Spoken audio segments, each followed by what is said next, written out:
This week on my Working with Todoist series, I'm going to show you how I do my weekly review, or as I prefer to call it now, my weekly planning session. And the only reason why I want to call it a planning session is because the word review gives that feeling that you're looking backwards, whereas the weekly planning session gives you that feeling that you're moving forward, you're looking ahead and you're planning ahead. And I just prefer the idea of a weekly planning session. But that was your call. Anyway, what I'm going to do is, now that I'm fully embraced the time sector system, what I want to do is to show you exactly how I do my weekly planning session now every Sunday afternoon, so that you can see, and maybe you'll get some ideas about how you can transform your own weekly planning session. So before we go any further, I would just like to say, if you do get any value at all from this video, then please help me by hitting that like button below. And if you haven't subscribed to my channel yet and you would like to get all the latest tips, tricks and news on Todoist, then please subscribe to my channel. Okay, let me now take you into my Todoist demo account and show you how I do my weekly planning session. Okay, so where I start when I begin my weekly planning session is I start in my this week's area. Now the reason I do that is because what I want to do is to make sure this section here this week is completely empty. Now if I'm going to be honest, I don't always manage to clear this folder every week, but 80 to 90% of the time I will, and anything that's actually left over is only one or two tasks that probably were not that of a priority, and that's probably why they got left. When it comes to my recurring areas of focus, this is something that I review probably every once, maybe every 2 months. I don't necessarily need to review this very often, because once it's set, it is set, and this is just going to come up as and when they need to come up. So you can see in here at the moment everything is set for today. In my real account, there's 17 of these, and they all come up throughout the week. The next thing I do is I go into my next week's folder. Now this is the crucial area. What I need to do first, and when I first started doing this, what I did was I just selected them all and moved them all into this week. Now I'm a little bit more strict on what goes into this week, so I review what's in here. I say, yeah, this is going to go this. Okay, all these things need doing this week, and then I just click shift and click shift, and then I move to project. So I'm going to move to this week. It's really quick, no section, move it in. So these are now into my this week's area. What I would do then is I would check the number, because I know in my real account that as long as I've got 25 to 30 tasks that's showing up here, I'm within the safe zone to getting those tasks completed. However, if it's more than 30, I need to go in here and I need to review this and see which ones I can move back to next week. But that's what I do to start things off.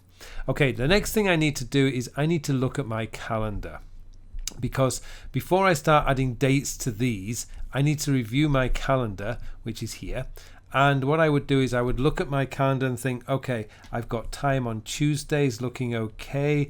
I've got plenty of time to record stuff on Friday and Thursday morning. I have a bit of time Friday afternoon, late Friday afternoon, and I've got a couple of hours each day after exercise. So I know that I've got a reasonably normal week coming up. So what I'm going to do is I go back to here and I can then add here. So discuss, I can do that on Monday, so I can just schedule that for Monday, and then I can go into these here and say, I'll do all these together. So I can do another shift click here, and I can actually schedule those for, I'll do that on Tuesday. And then I look at create the slides. I need a bit of time for that, so go back to my calendar. I'm thinking, okay, I've got time on Tuesday morning here, so I'm going to do that on Tuesday. Doing the same thing. So I'm going to go back to that and do that on Tuesday, because I know I need a bit more time to do that. So the time, I'm going to add that one for Tuesday, and you can see, Tuesday, and you can see how fast this is. Prepare the workbook. Again, I know I'm going to need time. I know that I've got time Friday. I have a couple of hours on Friday afternoon, so I'm going to shift that one out to Friday. And Barney, I need to buy his medicine. That's already dated. That's going to be on the 9th of June, which is actually the week after. So actually what I can do is I can move that one back because that one's already dated. So now these tasks are done. And what I've done basically is I've just used my calendar, like here, to see where I've got the space to do it. Now, I wouldn't necessarily block the time out. However, this here, this task here, the create the slides in Keynote, this could actually be a very, very important project that must be done next week. In that situation, what I'm going to do is I am actually going to block the time out. And I'm not going to be too specific, but what I'm going to do is I'm going to write in here, work on presentation. So what I've got here, presentation. Now what I've done here is I've got this set up because I know I absolutely must get it done on that time and I don't want to use that time for something else. So that's why I've actually blocked that off right there. And that's something that you can do. I've got over here is work on the workbook, which I think is Friday, which I think work on the workbook, which is the 5th of June, which is Friday. Or will be Friday, I should say. I've got my dates wrong, but this is just a demo account. So what I would do is I would just in here and work on workbook. And I'm going to block the time off because I don't want to be stressed about this. I know I need 2 hours to work on that, and I don't particularly want to be stressed in terms of doing that. I want to know that I've got the time to actually do it. And then that's done. So my schedule for next week is done. These are all blocked off. The last thing I would do actually, I would just hit the D key, which would then bring everything up into the correct order.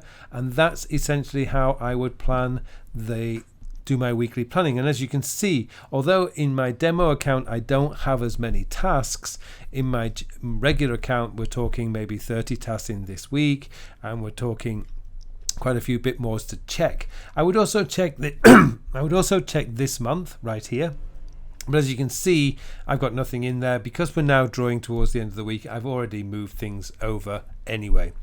The final thing I would do is I would actually go over and just do a double check of my master projects list. So here's a master.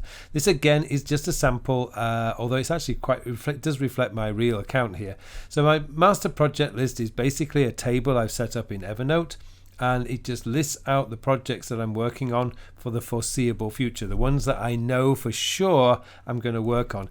These ones down here, future project ideas, these are things that I don't know when I'm going to start. I don't even know if I've got time to be able to do them this year, so I've put them down there for now. And as I do my weekly planning sessions each week, I will be able to bring some of these forward, and it's very easy just to add another line in an Evernote table, and I can just create that over there.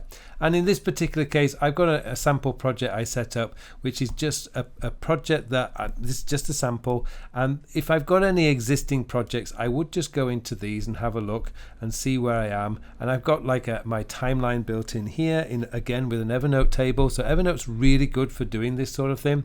So I've got like begin the project. So these are like my timeline. And I got my project notes down here, so need to discover how to build a time machine by the end of June. So here's an idea. Will this project work? Whatever, you can just type in anything you want in here. And of course you can drop in the emails that you've had from your colleagues with notes. You can highlight them. For example, I could say this is really important, so I can actually just add the highlighter like this. And this is why using OneNote or using Evernote as your project management system is a much better idea than using a simpler notes taking application, because the problem with simple notes applications, you are quite restricted in what you can do. With Evernote or OneNote, you do have a lot more functionality, like dropping images in and stuff like that. And of course you can do this with Apple Notes as well. But that's essentially how I do the weekly planning session. Now, of course, in my real accounts, I have a lot more projects in this projects list, and my master project list is pinned to the top, and I've done that by updated because I've done this by, you can actually change the order here. So you can have date created, date updated. I'm doing date created because that puts my master projects list was always there first, so it's going to be always at the top. But it doesn't matter. I mean, hopefully you don't have too many projects. Maybe you're working on 6 or 7 projects, in which case this list is never going to be too big. And that's essentially how I do my weekly planning session. Obviously it takes a lot longer than what I've just spent here, probably 7 or 8 minutes. It usually takes me about 20 minutes to 30 minutes just to plan out the week. And as I say, when you go to the calendar, you can add in when you're going to do so. In these two pieces of work here, working on the presentation file and working on the workbook, these two are crucial for next week, so I blocked them off in my calendar. Although I do know I've got time on a Thursday for like recording these videos and Friday for recording videos, and I've got writing time here to write my blogs, which are fixed in my calendar, as well as Saturday morning when I work on my online course development. These are all things that I actually have fixed in my calendar, so I don't have to worry. I know I've got the time to do it. So there you go. That's how I do my weekly planning session now with the time sector system. I hope that has given you some ideas about why this is so much faster than the traditional project-based task management system. And if you haven't taken the course yet, then I put a link in the show notes below for you to have a look at the details of the course. It is super fast. It will speed up your whole system. It helps you to stay focused on what's important this week or next week or this month. It really does revolutionize the way that you'll manage the things that you have to do every week. Well, anyway, thank you very much for watching this episode, and it just remains for me now to wish you all a very, very productive week. Well, thank you very much for watching this video. Now, I'd like to introduce you to a brand new way of managing your tasks. Now, this system is called the time sector system. It's designed to do away with your projects, to do away with your goals, or at least do away with them from your time management system, your to-do list manager, and instead focuses on when you are going to do the task. Now, the reason for this is from a research that I did for the whole of last year, figuring out why most people were really struggling with their tasks, getting their tasks done on a day-to-day basis. What I discovered was they were managing their tasks by project. And the biggest problem with managing tasks by project is, first of all, deciding whether a task is a project or not. 2 or more tasks becomes a project, which means that you end up with a huge project list. And once you have a huge project list, just managing that list takes up an awesome amount of time. Time you could better be spent actually doing the work, not organizing. The time sector method is designed to do away with all that processing so that the only decision you have to make is when are you going to do a task. And let's be honest, it doesn't matter how motivated, inspired, how urgent a task is. If you don't have time to do it, it is never going to get done.